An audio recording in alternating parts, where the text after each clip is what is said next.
Bom dia, meninos, bom dia, meninas, né? Hoje a gente vai concluir a Hebreus, que ficou faltando da história 2, e fecharmos aqui também a história 3, que vai da aula 1 até a aula 5, tá? Eu já oriento a vocês a fazerem todas as atividades da história 3, tá? De 1 a 5. Não vou nem passar as páginas aqui, porque vocês já sabem que ao final de cada capítulo, de cada aula, está lá o exercício de fixação e proposta, ok? Isso para ser entregue na próxima quinta-feira. Bom, pessoal, quando eu me refiro ao povo hebreu, quando eu me refiro ao povo hebraico ou à civilização hebraica, eu estou dizendo que esse povo é o primeiro povo monoteísta da história. Professor, por quê? Antes desse povo, a gente vai ter civilizações politeístas, tá? Afirma aqui também que os fundamentos do povo hebreu, os fundamentos religiosos do povo hebreu, vai dar base para a formação do cristianismo e do islamismo. A origem do povo hebreu, pessoal, significa viajante, transitar. Por quê, professor? Porque o povo hebreu, na sua origem, eles eram nômades, não tinham uma moradia fixa. Você sabe muito bem que a região que o povo hebreu habitava, da Mesopotâmia, é uma região seca, né? Então eles viviam transitando de local em local em busca de melhores condições de vida. O registro do povo hebreu, o livro que registra a história do povo hebreu, está no Antigo Testamento, na Bíblia, né? A grande relevância do povo hebreu está na moral, nos costumes, nas leis que até então eram propostas naquele contexto.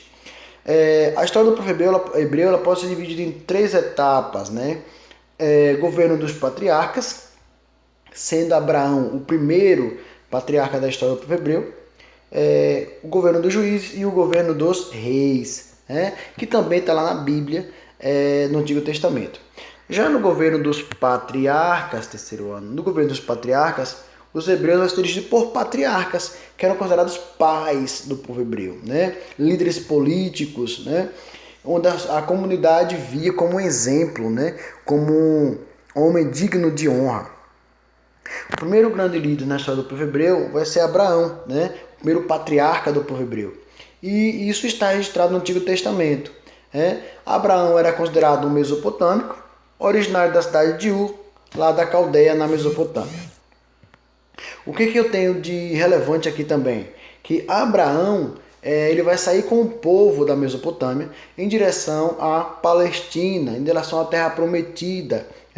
E essa Terra Prometida era a busca por uma localização onde o povo hebreu desfrutasse de bonanças, né? De melhores condições de sobrevivência. Acreditava-se que essa Terra Prometida tinha lá um rio que emanava leite e mel. Na verdade, era prosperidade, era vida nova, e isso vai estar proposto lá no nosso Antigo Testamento da Bíblia também. Os patriarcas, ou a era dos patriarcas do povo hebreu, eu tenho lá os primeiros patriarcas, que é o Abraão, Isaac e Jacó. Essa sucessão de patriarcas vai ser muito relevante para solidificar os costumes do povo hebreu. Eu tenho também o êxodo do povo hebreu, que é a fuga da escravidão do Egito das mãos do faraó, onde Moisés o libertará. Eu tenho a era dos juízes, onde esses juízes eles governavam para o povo hebreu e por mais que agissem como autoridades, mas a ideia de juiz não era necessariamente aqui, pessoal, julgar, mandar prender, não era bem isso, né? Essa era dos juízes, claro, tinha a característica também de julgamento, mas era a administração como monarca mesmo, porém chamada de era dos juízes. Gideão, Sansão e Jefté eram os principais. Houveram outros, mas esses aqui são os destaques, né? Quem lembra de Sansão e Dalila, né? Monarquia unida, que vai estar sendo administrada por Saul, Davi e Salomão. Quem não lembra de Davi, né? Quem não lembra de Salomão? Em São Paulo a gente tem o chamado Templo de Salomão. No Oriente Médio, pessoal, a gente tem lá o chamado Muro das Lamentações, onde os judeus vão fazer suas orações no Muro das Lamentações. Aquele Muro das Lamentações é o que sobrou do Templo de Salomão aqui, do que eu estou falando para vocês. Em São Paulo, a Igreja Universal construiu um Templo de Salomão, que é uma réplica do Templo de Salomão lá, do Templo de Abraão, tá? Eu tenho um cisma também do povo hebreu, que é a divisão do povo hebreu, do reino hebreu, em reino de Israel e reino de Judá. Reino de Israel ao norte e reino de Judá ao sul. Eu tenho também a diáspora, a dispersão do povo hebreu a partir da dominação babilônica, né, onde o povo hebreu vai espalhar pelo mundo e será escravizado. Qual a rota que o povo hebreu vai estar fazendo aqui, terceiro ano, para chegar a Canaã? Eles partem aqui da região do delta do Nilo, né, fugindo em busca da terra prometida, e é essa terra prometida que vai fazer com que o povo hebreu saia constantemente em migração de local em local. Nossa próxima temática a ser abordada aqui, terceiro ano, é a Revolução Industrial. Não é novidade para vocês que a Revolução Industrial, desde o oitavo ano que vocês vêm vendo esse assunto, o ano passado no segundo vídeo de novo, e aqui a gente está vendo como revisão, né? Quais são as principais... Primeiro, onde surge a Revolução Industrial? Na Inglaterra. Quais são as principais características dessa Revolução Industrial, pessoal?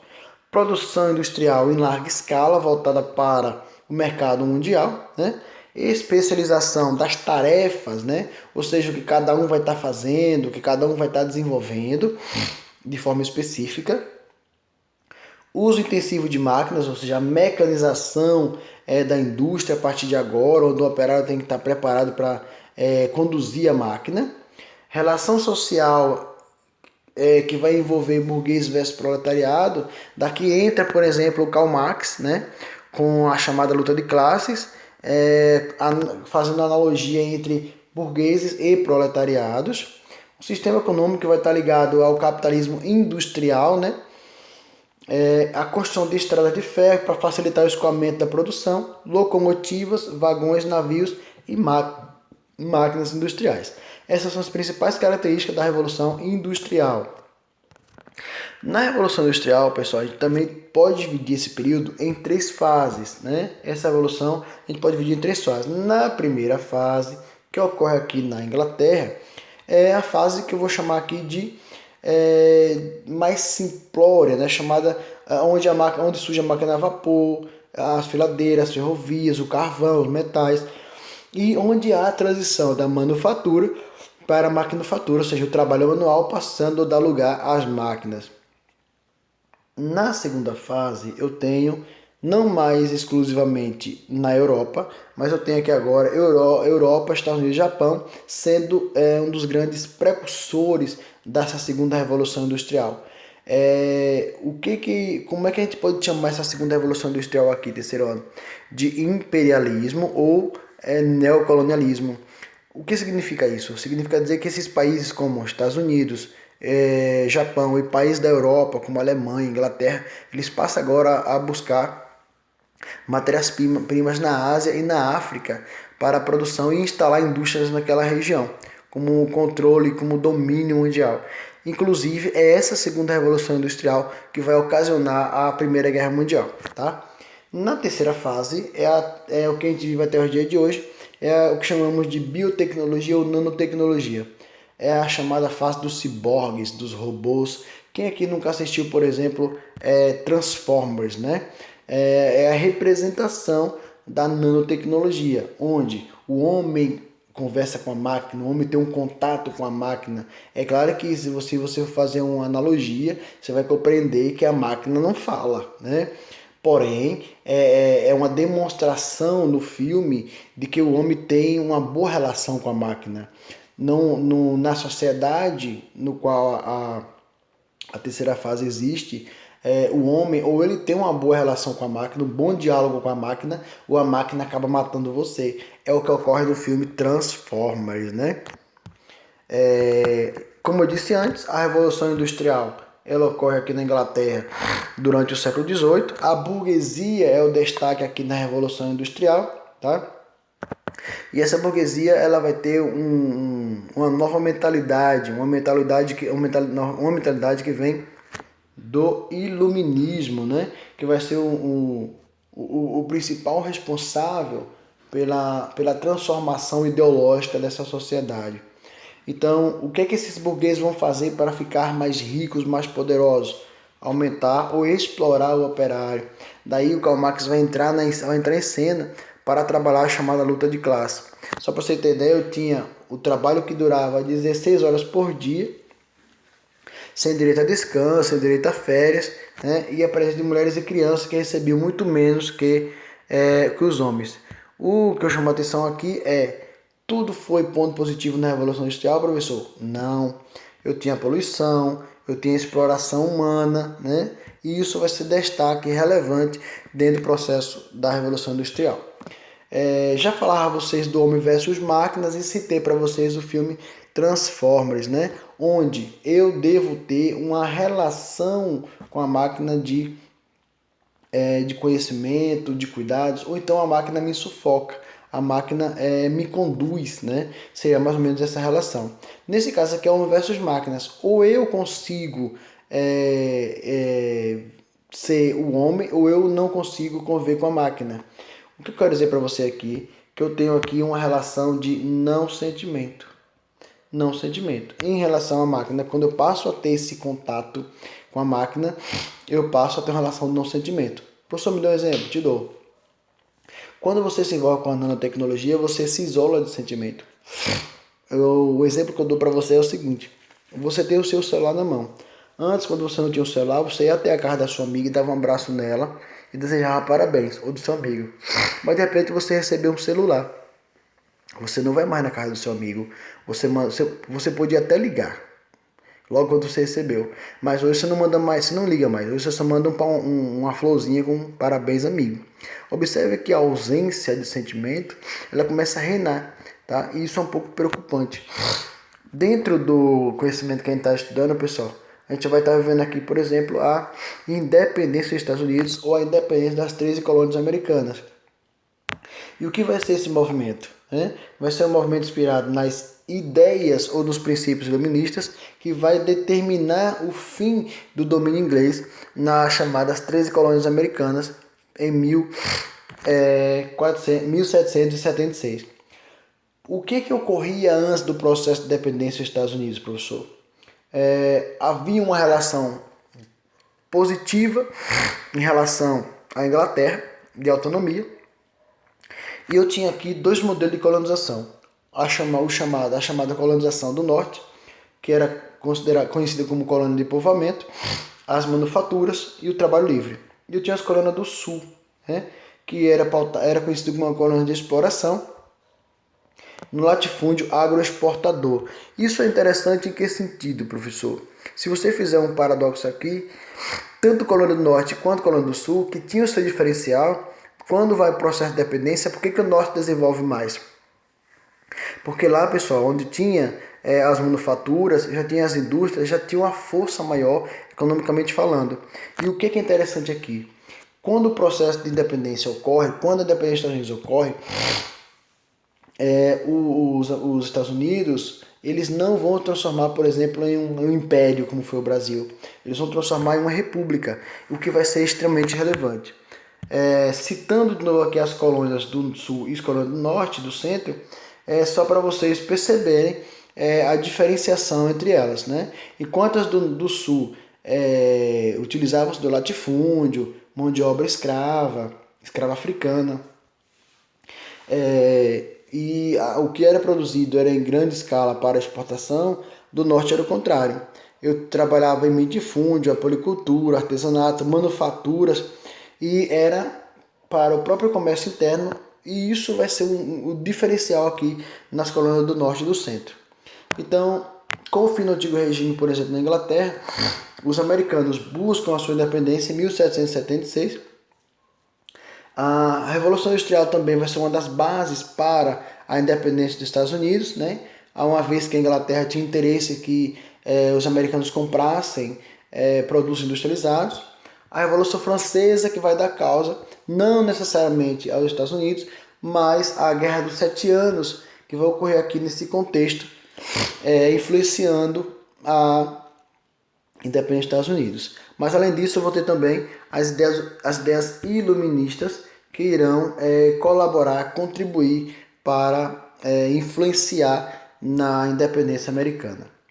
Em relação à Guerra de Independência, pessoal, o que é que eu tenho de relevante aqui?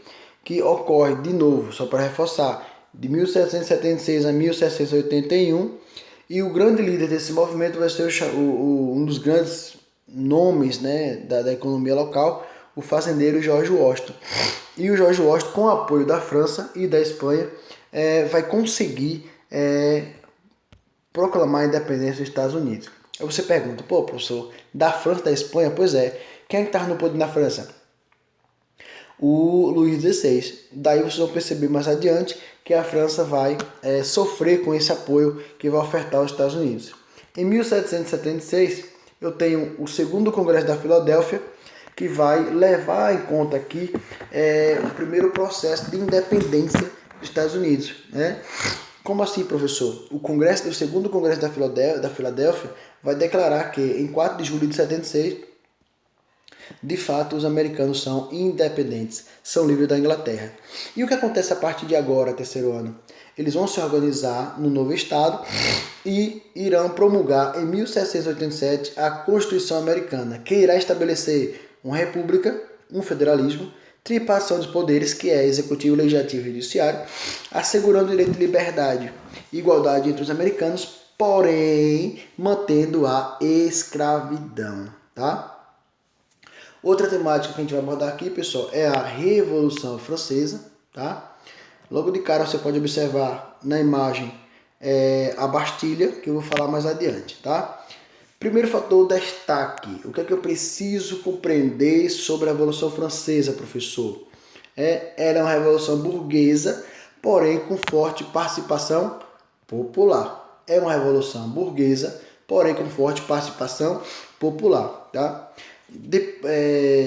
Depois da independência dos Estados Unidos, é um movimento que se destaca com a participação do povo. Claro, o povo que vai ser utilizado como massa de manobra pela burguesia, para essa burguesia chegar ao poder, tá? O que é interessante aqui, professor? Olha o que eu estou falando. Representa o momento em que a burguesia, já detentora do poder econômico, a burguesia tinha dinheiro, atinge agora o poder político, mas atinge como? Com o apoio do povo, tá?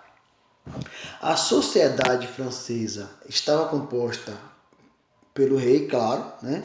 Na monarquia absolutista, mas dividida em classes. Eu tinha aqui, ó, o primeiro estado, vocês podem ver aqui com 120 mil pessoas. O segundo estado, né, que era a nobreza, com 350 mil pessoas. O terceiro estado, que era o maior estado representado pela burguesia e pelo povo. O que é relevante aqui, professor? Que o movimento revolucionário francês, a base do movimento vai ser justamente essa sociedade aqui, quando a gente vai ter a convocação dos Estados Gerais, que eu vou falar daqui a pouco. Mas quais são as causas, professor, mais específicas para que a Revolução Francesa venha a ocorrer? Primeiro fator importante, pessoal, o custo da monarquia francesa, tá? Era muito alto, né? Os gastos, por exemplo, que o Luís XVI cometia com seus privilégios, o privilégio da nobreza, vai ser muito alto. As ideias iluministas também contribuirão e influenciarão para a derrubada da monarquia francesa. Reformas econômicas, a ideia de reformas políticas e a ideia do lema, que vai ser o lema da Revolução Francesa, Liberté, Égalité et Fraternité, ou seja, liberdade, igualdade e fraternidade, tá?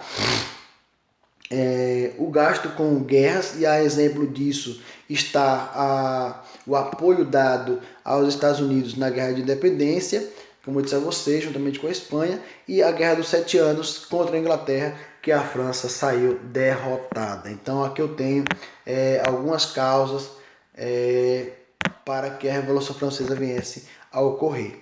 As etapas da Revolução, eu destaco para vocês aqui a Assembleia Geral, ou a convocação dos Estados Gerais em 1789, que é o que vai dar causa ao movimento, tá? Que é quando, professor, a votação que ocorria na época era o voto por estado, né? Não era o voto por cabeça. E o voto por estado, vocês devem estar pensando o seguinte, o primeiro estado e o segundo estado, o voto era único, né? Clero e nobreza estavam no mesmo patamar. Porém, o terceiro estado não. Então era sempre derrotado, né?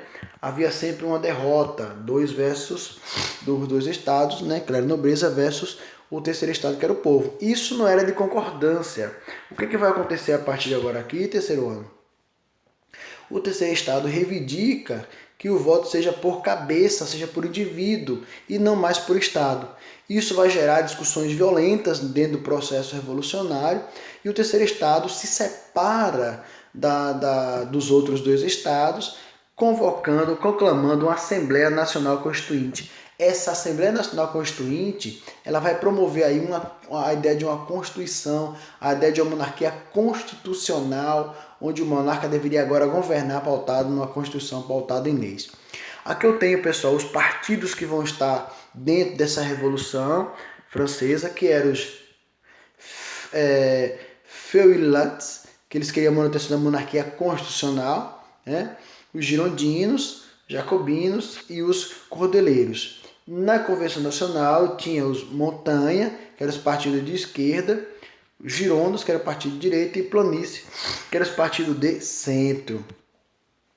Na Revolução Francesa, o rei que estava no poder era o Luís XVI. As motivações já citei para vocês lá atrás, de novo, né, as causas da Revolução Francesa. A composição do Estado também já mencionei. E a gente vai ganhar tempo aqui. Qual vai ser o marco da Revolução Francesa? Qual vai ser o símbolo da queda do rei na França? Pessoal, o símbolo da queda do rei na França vai ser a tomada da Bastilha. E o que é a tomada da Bastilha? A Bastilha era uma prisão onde o monarca utilizava para punir aqueles que eram contrários à monarquia francesa. Mas não somente isso, a Bastilha também era um local de depósito de armas, de pólvora, e isso vai ser o estopim para a derrocada da monarquia absolutista na França. Professor, por quê? Porque uma vez a Bastilha sendo tomada, as pessoas pegam as armas e vão para as ruas, né? E o Luís XVI ele não ouve o ministro Neck. O ministro Neck aconselha o Luís XVI a aceitar a Assembleia Geral, né? Ele não concorda e aí ele é obrigado a se redimir. Porém, pessoal, daí a revolução ocorre diante dessa negativa do Luís XVI, tá?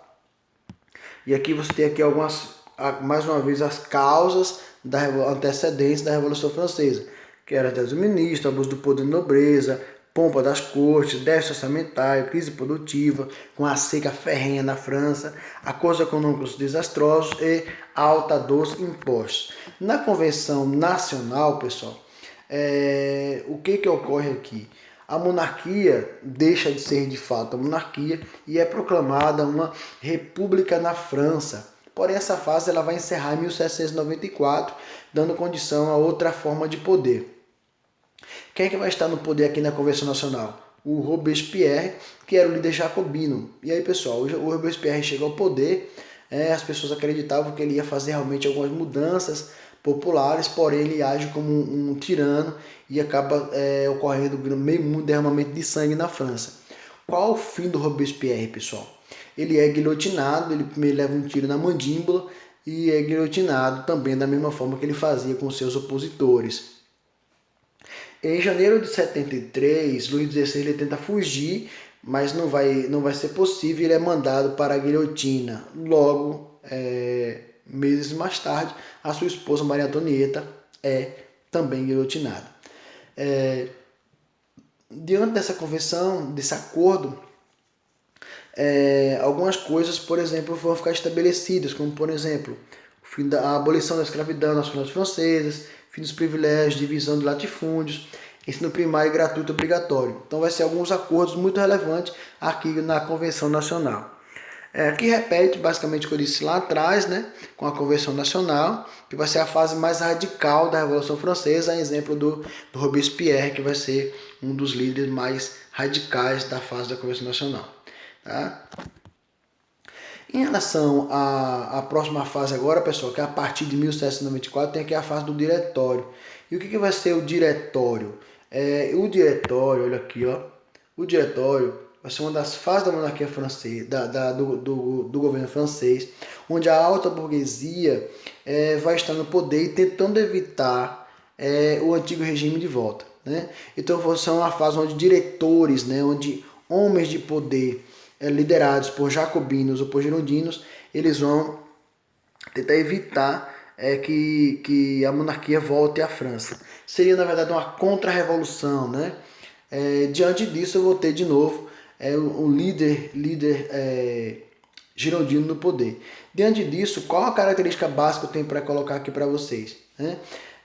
Não vai ser possível, no entanto, a burguesia, junto com o diretório, vai articular um golpe que vai levar Napoleão Bonaparte ao poder. Esse golpe vai ser conhecido ou será chamado de golpe 18 Brumário, ou golpe 18 de novembro, né, que foi justamente isso. E o que foi o golpe 18 Brumário, ou o golpe de 18 de novembro aqui? Vai ser um golpe que vai derrubar o diretório, ou seja, o governo de diretores na França, liderado pela alta burguesia, vai cair. Com isso, Napoleão ele chega ao poder através desse golpe e governa por cerca de 15 anos a França.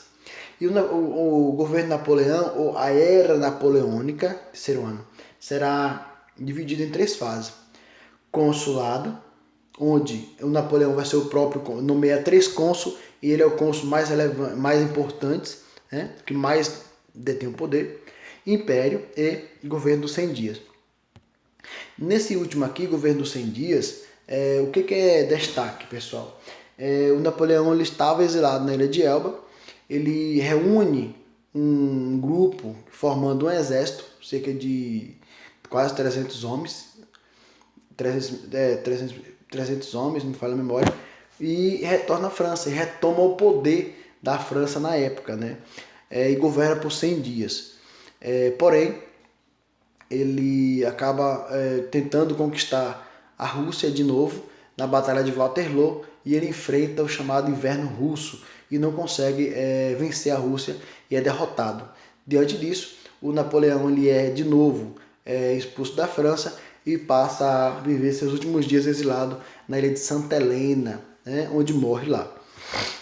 A Era Napoleônica, como assim chamada, um dos destaques aqui desse período é o chamado bloqueio continental. E o bloqueio continental, terceiro ano aqui, vocês lembram muito bem que eu falava no ano passado, lembra que eu falava do bloqueio continental, que o Dom João foge para o Brasil com a família real? Pois é, pessoal, o bloqueio continental vai proibir países da Europa de manter relações comerciais com a Inglaterra.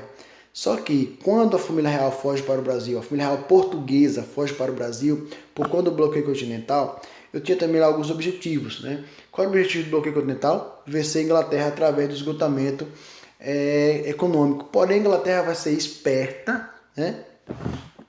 E vai agir de forma, como é que eu poderia dizer, sorrateira, né? A exemplo do caso da América, que vocês viram aí que quando houve o financiamento da viagem de Portugal para o Brasil, quem é que vai fazer esse processo? Quem é que vai ajudar na fuga de Portugal? A Inglaterra, entendeu, pessoal?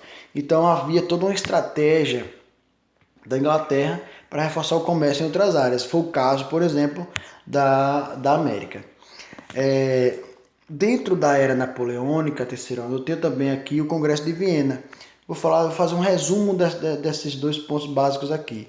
Na era napoleônica, eu vou ter o Napoleão, que vai ser dos primeiros momentos do seu governo chamado de consulado. Ele vai instituir o consulado, e nesse consulado, que era para ser governado por 3 cônsules, ele vai centralizar o poder em suas mãos, né? Sendo ele o único cônsul e o imperador ao mesmo tempo. Então, a partir daqui, o que se acreditava que o Napoleão ia ser um cara popular, não foi o que se esperava, tá? Das características do seu governo, ele reorganiza a economia e a sociedade francesa. Ele cria o Banco da França, cria o Código Civil Napoleônico, pautado no direito romano, né? Assegurando algumas conquistas, por exemplo, é que a burguesia deteve. Em 1804, Napoleão se intitula Napoleão I, né, como imperador aí, e promove o chamado expansionismo militar. É aqui que surge, por exemplo, o chamado bloqueio continental. Em 1806 ele tenta invadir Berlim, depois Portugal e Rússia. É na Batalha da Rússia que ele acaba sendo derrotado. Mas antes disso, em 1813, eles têm essa derrota com a Rússia e se exilia na ilha de Elba. Ele volta à França com um novo exército formado, cerca de 300 mil homens, 300 homens. Não tem um número específico aqui, pessoal, mas posso depois fazer essa abordagem para vocês. Mas o que interessa é, ele retorna à França, né, com esse exército que ele vai formar enquanto estava na ilha de Elba, e retoma o poder dos franceses e governa por 100 dias. Após esse momento, ele volta à Rússia para tentar reconquistar a Rússia, mas é derrotado na Batalha de Waterloo devido ao frio russo, né? Outro ponto importante aqui, pessoal, é o Congresso de Viena. Só para lembrar vocês, espero que vocês lembrem aí, o que na verdade vai ser o Congresso de Viena. O Congresso de Viena, em um resumo breve, vai ser o desejo pelo retorno das monarquias absolutistas. Lembra que eu falava a vocês ano passado, quando Dom João voltou para Portugal em 1820, na Revolução Liberal do Porto, porque o Congresso de Viena exigia a restauração das monarquias? Pois é, ele volta para Portugal em 1820 por conta da Revolução Liberal do Porto e deixa no Brasil Dom Pedro I. Tá, pessoal? Qual que era o intuito aqui? O intuito é que o Dom Pedro depois voltasse para Portugal e o Brasil voltasse a ser colônia de Portugal de novo. Mas isso não foi possível porque o Dom Pedro proclamou a independência. Então, o intuito do Congresso de Viena aqui, terceiro ano, era o seguinte: restabelecer os domínios territoriais, tá? Recolocar no poder os reis que governavam os países naquele contexto, restaurar o absolutismo e criar uma aliança na tentativa de reprimir qualquer tipo de revolução. Então, esse vai ser um dos destaques terceiro ano do Congresso de Viena. Então, pessoal, a todos, espero que vocês tenham compreendido, espero que vocês tenham entendido aqui o que o professor Elton abordou e até sexta-feira para a gente concluir nossa aula de arte com o nosso áudio fechando as atividades de arte da primeira unidade. Ok, pessoal? Um abraço a todos e até amanhã.